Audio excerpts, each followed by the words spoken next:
Hey guys, welcome to another video. Today I'm actually doing a game review. I know I don't do a ton of those anymore, but every once in a while I do like to do one here on my channel specifically for a game that I really enjoy or for a game I feel that's worth talking about or worth talking about to you guys. And that is Teenage Mutant Ninja Turtles, the Cowabunga Collection. This is a game I've been waiting for all year round. It arrived on August 30th, I believe.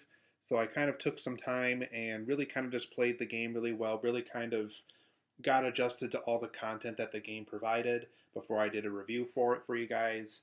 I've had about a good solid 2 weeks or more now to really just kind of digest the game, really kind of figure out what I like and don't like about it. Definitely more so goods than bad. There's a couple things I've heard about the game that I haven't been able to apply to my own gaming experience because I don't have online play for this game right now. I don't have like a Nintendo Switch like online membership or whatever that is right now. Um, so I can't really critique that part of the game, but I can critique kind of what the game is like, the contents of the game, what you can find on here, what you can find on here for extras and stuff like that. So for those who do not know what the Cowabunga collection is, basically throughout the 80s and 90s, Konami, who was like a big arcade kind of gaming company back then, they've done a ton of other stuff. They've done the Simpsons arcade and other stuff that definitely a lot of people within the arcade community is going to recognize. But they did do a lot of the Ninja Turtle games back in the day, and this was back when Ninja Turtles was big. This was even long before even Nickelodeon owned the rights to the Ninja Turtles. I think CBS or NBC or whatever TV station was showing the Turtles at the time um, still had the rights, and basically Konami was in charge of almost all the games back in the day. Throughout the 80s and 90s, almost every NES game, every Super Nintendo game, Game Boy game, Sega Genesis, arcade cabinet game of the Turtles was done by Konami. So they were very much a turtle heavy gaming company that was kind of their focus for a little while. I would say, just a guess, but I would say between like 1988 to 1993 is probably when Konami was like really serious about the Ninja Turtle arcade market and the video game market for the Turtles. But there is 13 games on here. There's the almost all the NES games, all the Super Nintendo games. Um, I don't know how well the camera's going to pick this up, but on the back they do have some screenshots of some of those games. So that's right back there. And this is actually some of the box art of some of the original games that are featured on here. So like Manhattan Project and Ninja Turtles 2, the arcade game, and Hyperstone Heist and all that kind of stuff. But what did I think of this game? I really enjoyed this game quite a bit. Like I said, I can't speak on the online features of the game because I really haven't done any online stuff with it. I have been told that only select games work with online play as well. I think it's like the arcade game, um, Turtles in Time, Hyperstone Heist. So mostly the multiplayer ones are pretty much the online ones, which I think makes sense for what Konami and Digital Eclipse, who also was a part of this game, had to work with. So let's kind of just go over some positives and negatives. Like I said, for the most part, this is basically just a collection of Ninja Turtle games from the 80s and 90s. Game Boy, Super Nintendo, Sega Genesis, arcade cabinets. All those platforms are pretty much featured on here. If the Turtles were featured on there, more than likely those games from those platforms are all going to be featured on this. So for the most part, guys, what I love about the game is this really is a great collection of games. There really is, I think there's about 13 games on this, and that really is going to keep you busy for a while. Specifically the arcade games, the NES games, the Super Nintendo games. There's a couple of clunkers in the series that I think we'll discuss later when I get to my negatives. But for the most part, most of the games on here are very fun, very effective. Definitely will keep you busy for a long time. You can also save your progress in this. You can also get rid of any kind of old flicker that was featured in the old NES games. So for those who are playing it or wondering why the turtles were flashing all the time, while some of the villainous characters were flashing all the time, that feature is now gone. It has more smooth animation now. So they definitely went back and cleaned it up a little bit. They definitely gave it more of a high definition quality to all these games. So I think that definitely helps the collection quite a bit. So for the most part, this is a great collection of games. I think that's probably the biggest positive I can get of it is you do get 13 games out of this pack, and it's only about $40, and I think that's for all the platforms. So if you have Xbox, PS5, PS4, Nintendo Switch. I think even the PC has a version of the game now too. Just a great collection of games. It'll keep you busy for a long time, and I think for $40, you really can't go wrong there. There's also plenty of things to find and discover as Ninja Turtle fans. So whether you were a fan of the Ninja Turtle comic books back in the day or the Ninja Turtles TV show, or if this is your first time playing these games, there's just so much to discover here.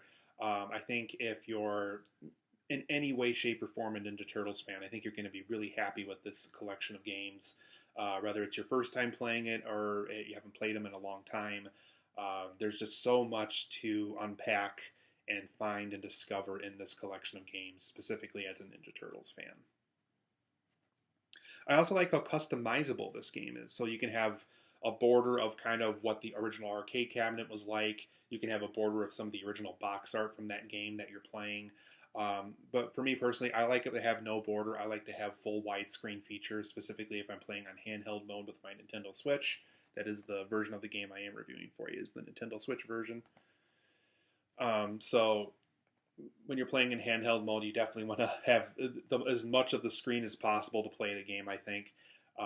Definitely with widescreen and full screen and all that kind of stuff. But you can have a border if you choose to, if you like the idea of having a border around the game while you're playing the game. They have that feature too. And like I say, you can get rid of the flicker, which is also very cool, specifically for the NES games when you're playing those. You can get rid of that pesky flicker that was once an issue back in the NES era. That is now gone. The smooth animation feature is very, very helpful and very, very nice for appreciating all the high definition stuff within this game. So very customizable. I like how Konami and Digital Eclipse really made this game as customizable as they could. There's also a lot of old box art and old magazine advertisements you can look at in the game. That's part of the extras menu. You can look at kind of how the Turtles were advertised at the time, how the games were promoted, how people were aware of a new Ninja Turtles game coming. There's old box art, old ads. I think there's even old strategy guides you can look at, all within the extras menu. So definitely tons of extras to find in the game. Very, very cool to find in this. And like I said, this really is a crisp HD quality kind of game. They definitely went back and whatever system you purchase this for, whether this is a PS5 or Nintendo Switch version of the game that you're going to get, they really did go back and made sure that every game was HD quality, that it looked great, that the colors are popping off the screen, that, like I said, the flicker is gone, and that, so basically any kind of way you can make the game HD more so, specifically with the 16-bit graphics, 8-bit graphics, whatever the game was at the time. They definitely went back, made it as crisp as possible, and definitely gave you the best quality game that they could possibly give you. And like I said, I did not have any kind of online experience with this game, so I really can't critique that part of it. There is some games that have online features, so just be aware of that. I have been told personally, though, that some of the online stuff really is kind of choppy when you play it online. So I can't really critique that. I haven't personally played online mode myself, but from what I have heard from other people who have bought the game and have played some of the online stuff with this game, it does sound like the online stuff isn't quite as good as some of the other stuff in the game.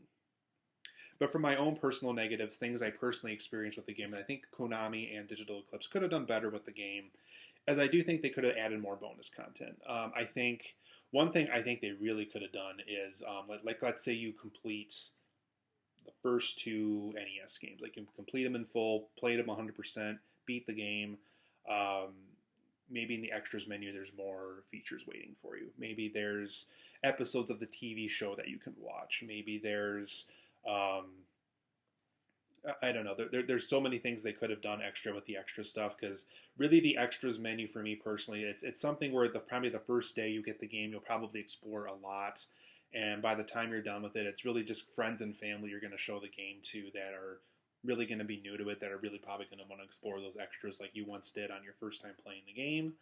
So that's kind of where the bonus content starts and ends, unfortunately, with this game. Is I think they really could have done something where if you complete a game, you get extra stuff. You complete a game, you get an episode of the show. If you complete the game, you get maybe some of the GameCube box art of the game, or the Xbox or PS2 version back when the Turtles were rebooted on the Fox box and had a new series of games and stuff.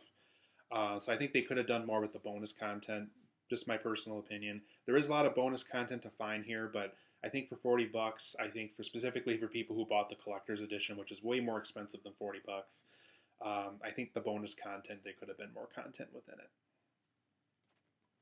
There's also some game clunkers, like I mentioned earlier. For me personally, I think the very first Turtles NES game is a little too difficult for me. Even back when I had it for the NES, it was just insanely hard.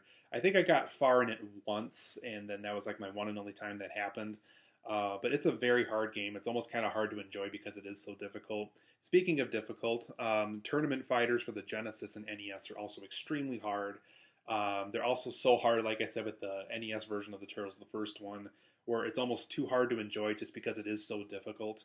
And ironically, the Super Nintendo version of Tournament Fighters is awesome. Like it's a legitimate Street Fighter 2 kind of game. And when you get to the Genesis and NES versions, it's like, whoa, what happened with this? I don't know what happened, but for whatever reason, the Genesis and NES versions of Tournament Fighters are just not very good. So just be aware, those three games in particular in this collection are not super great. Almost everything else I think is really good. I would say probably the three highlight games for me, since I already went over my positives, is the original arcade game, the original Turtles in Time arcade game, and Hyperstone Heist for the Genesis are probably my three favorites if I were to list my three favorites. And probably the biggest surprise for me, because I haven't played it in the past, is Radical Rescue for the Game Boy, which was the third of the Ninja Turtle games for that. That was kind of the nice surprise of the collection, just because it's definitely more so a platformer and more so a puzzle game, because there's a lot of situations where you have to figure out puzzles in that game and stuff. Yeah, I would say Hyperstone Heist arcade game and Turtles in Time, the arcade game, are probably my three favorites on this collection. But for another negative of the game, one thing they had to do, unfortunately, that ended is I guess Pizza Hut was a big promoter of the Ninja Turtles back then because the Ninja Turtles love eating pizza so much. One game in particular I noticed is Ninja Turtles, the arcade game, the NES port of it. Almost all the Pizza Hut advertisements are gone. Either they completely colored them out or they replaced it with like a different advertisement. It's just really, really weird as you're playing it. So clearly they had to go back and get rid of any kind of Pizza Hut promotions that were within the game. And so anything that is Pizza Hut related got erased somehow in these games. So they are a little modified, I guess. But it is kind of weird seeing all those weird Pizza Hut deletions and why Pizza Hut and Konami couldn't have seen eye to eye for this collection. And as a result, Konami had to go back and get rid of all the Pizza Hut advertisements and stuff like that. Just kind of a weird choice to me. Just kind of a weird little way to make sure Pizza Hut doesn't get promotions for this game. But just my opinion. I would have liked to have seen it in there the way I remember playing it on the NES, but if Pizza Hut's not going to see eye to eye with Konami and Digital Eclipse, well, I guess they have to go then. But overall, guys, I'm going to give Cowabunga Collection a 9 out of 10. It's really a fun game. I think for 40 bucks, you're definitely getting a lot for your money. It's definitely worth your money, too. Like I said, it's almost for every platform available right now. Tons of things to love about this game. It really is a great collection of games. As a Ninja Turtle fan myself, I think it's just easily worth the 40 bucks. Easily probably one of my favorite games of the year so far. A couple of things I think they could have changed and improved, but for the most part, 9 out of 10. Really love it. If you're a Ninja Turtles fan, I think you owe it to yourself to buy the Cowabunga collection.